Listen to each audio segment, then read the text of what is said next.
तो आज है मेरा सऊदी अरब में 626वां दिन और आज के इस व्लॉग में मैं आपको बताने वाला हूँ कि किस तरह से एक इंसान के वजह से मेरा डाइट, मेरा वर्कआउट, मेरा स्किन केयर मेरा पूरा रूटीन तहस नहस हो गया है। और वो इंसान है मेरा जिम ओनर। और वैसे तो आज का व्लॉग भी हमारा हर व्लॉग की तरह थर्सडे इवनिंग से स्टार्ट हो रहा है, क्योंकि इस सऊदी अरब की मेरी भागती दौड़ती लाइफ में बस यही जुमेरात की शाम है जो मुझे इजाजत देती है अपने कुछ पर्सनल काम करने का, वो भी बस एक दिन के लिए। तो आइए मेरा फ्राइडे जो कि नाम की छुट्टी वाला दिन है वो देखते देखते मेरी कहानी शुरू करते हैं। तो भाई साहब 14 जुलाई तक जो है हम एकदम नॉर्मली जिम कर रहे थे और हमारे जिम वाले ने हमें ये भनक भी नहीं लगने दिया कि 15 जुलाई यानी कल से जिम बंद है। और जैसे ही 15 जुलाई को मैं जिम आता हूँ तो मुझे जिम के बाहर एक नोटिस मिलता है कि दाबिश भाई एक हफ्ते के लिए हमारा जिम बंद है। और ये नोटिस पढ़ने के बाद मूड ऑफ तो हो ही गया था दोस्तों, लेकिन मुझे ये बात नहीं समझ आ रही थी कि यही बात भाई साहब ने हमें एक दिन पहले क्यों नहीं बताई। आपको हम कुछ कहते हैं, हम आपको कुछ कहे हैं, कितना अच्छा हम लोग बातचीत करते थे। लेकिन पता नहीं क्यों लेकिन मेरे साथ ये होने लगता है कि जब जिम वर्कआउट बंद हो जाता है मेरा तो काम भी जान पे आने लगते हैं, जैसे ड्यूटी पे जाना, दिन भर ड्यूटी करना, टाइम पे खाना खाना और मील प्रेप करके रखना। पता नहीं क्यों मेरा पूरा शेड्यूल ही खराब हो जाता है इस जिम के वजह से। और मुझे तो और भी डीमोटिवेट इसलिए हो रहा था जो 1 मई से मैं अपना पूरा स्ट्रिक्ट डाइट फॉलो कर रहा था। मैंने एक अपना रूटीन बना के रखा था कि मुझे बस ये चीजें करनी है, वो सारी चीजें अचानक से बंद हो गई थी। आप यही सोच रहे होंगे कि एक हफ्ता जिम बंद होने से कैसे सारा रूटीन खराब हो सकता है। तो एक्चुअली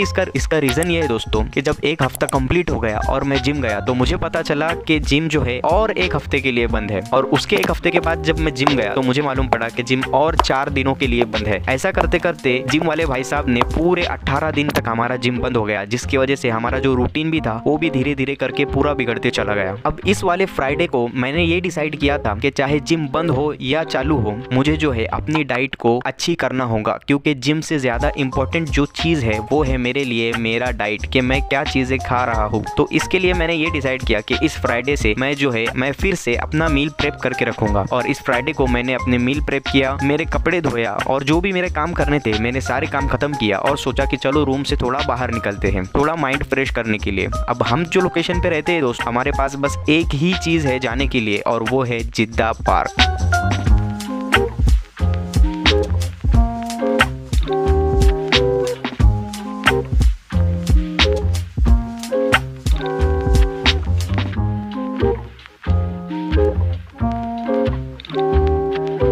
लेकिन हम यहाँ से कुछ ले या ना ले, लेकिन इस जिद्दा पार्क के 3rd फ्लोर पे एक चीज जरूर हम लेते हैं और वो है हमारा अलबेक।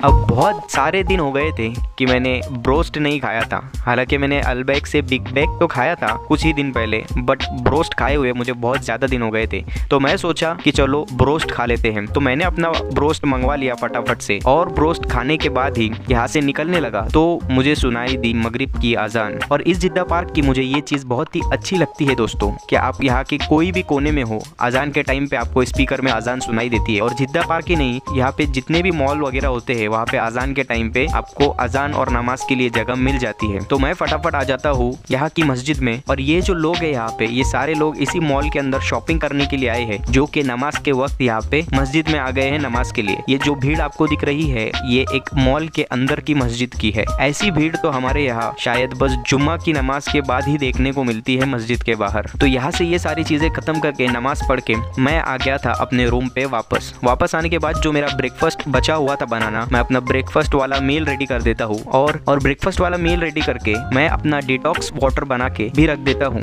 और ये जो है आपको दिन में से एक बार पीना बहुत ही जरूरी है। मैं मॉर्निंग में पीता हूँ, आप लोग कोई भी टाइम पे पी सकते हो। और ये बनाने के लिए आप लोगों को ककड़ी, नींबू और मिंट, ये तीनों चीजों को पानी में डाल के 4-5 घंटों के लिए रख देना है। और आप लोग दिन में से इसको कभी भी पी सकते हो। और इसके इंग्रेडिएंट्स जो है आप चेंज भी कर सकते हो, जो आप सर्च करके देख सकते हो। अब ये सब होने के बाद जब सैटरडे को हम ड्यूटी पे जाते हैं है, तो तभी मेरे जिम से मुझे कॉल आता है कि आज से हमारा जिम ओपन हो गया है। तो सैटरडे वाली ड्यूटी को फटाफट से खत्म करके मैं रात में आ जाता हूँ हमारे जिम में, और जिम में आने के बाद मुझे पता चलता है कि ये वो रीजन था जिसके वजह से हमारा जिम बंद था इतने सारे दिनों तक। एक्चुअली इन्होंने इक्विपमेंट्स तो चेंज नहीं किए थे, बट इन्होंने लाइटिंग कलर्स चेंज कर दिया था, और जो है वो बता रहा था मुझे कि हम लोग नई नई मशीनें भी लेके आने वाले हैं जिम में। और ये सारी चीजें करने के पीछे कहीं ना कहीं रीजन ये था दोस्तों कि हमारे ही एरिया में एक और नया जिम स्टार्ट हो रहा है, और नया जिम ओपन होने की वजह से हो सकता है कि एरिया के बहुत सारे लोग वहाँ पे ट्रांसफर हो जाए। तो इसके लिए शायद मुझे लगता है कि ये भाई साहब ने अपने जिम को मेंटेन किया है। अगर अब तक आप लोग ये बोरिंग व्लॉग देख रहे हो तो वीडियो को लाइक भी जरूर कर देना दोस्तों, कमेंट करना, मेरे चैनल को सब्सक्राइब करके बेल आइकन ऑल पे कर देना, ताकि नेक्स्ट व्लॉग में जो भी अपलोड करूँ उसका नोटिफिकेशन आपको सबसे पहले मिल जाए। मिलता हूँ आपसे नेक्स्ट व्लॉग में।